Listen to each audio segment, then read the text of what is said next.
Conceda a Dios que hoy jueves santo 17 de abril del 2025 celebremos la cena del Señor alrededor del altar de la salvación. El Evangelio es de San Juan 13, 1 al 15 y dice: antes de la fiesta de Pascua, como Jesús debía volver al Padre y había amado a los suyos en el mundo, los amó al extremo. En la cena el diablo incitó a Judas a entregarlo. Jesús, que salió del Padre y volvía a él, se levantó de la mesa, se quitó el manto, se ciñó una toalla, echó agua en una jofaina, le lavó los pies a los discípulos y los secó con la toalla. Pedro le dijo: Señor, ¿me lavarás los pies? Él le dijo: lo entenderás luego. Pedro replicó: no, Señor, no lo harás. Pero Jesús le dijo: si lo hago tendrás parte conmigo. Él dijo entonces: las manos y la cabeza también, Señor. Y Jesús le dijo: el que ya se bañó está limpio, solo debe lavarse los pies. Ustedes están limpios, pero no todos. Y lo decía por quien lo iba a entregar.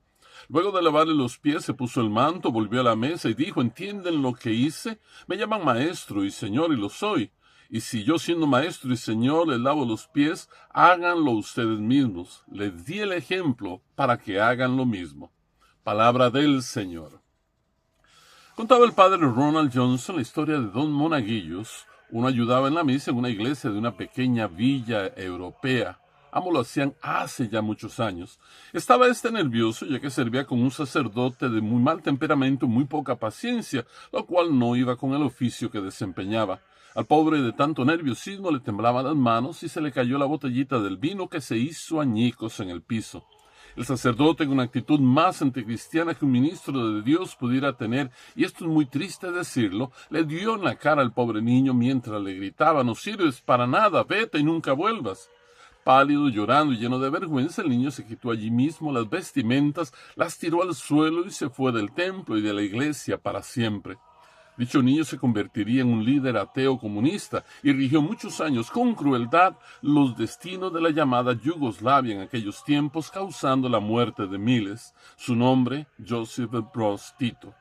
Para la misma época, a otro niño le pasaba exactamente lo mismo, pero en una ciudad de los Estados Unidos, en circunstancias, podríamos decir, un poquito más delicadas, ya que el templo era una gran catedral y el sacerdote un obispo.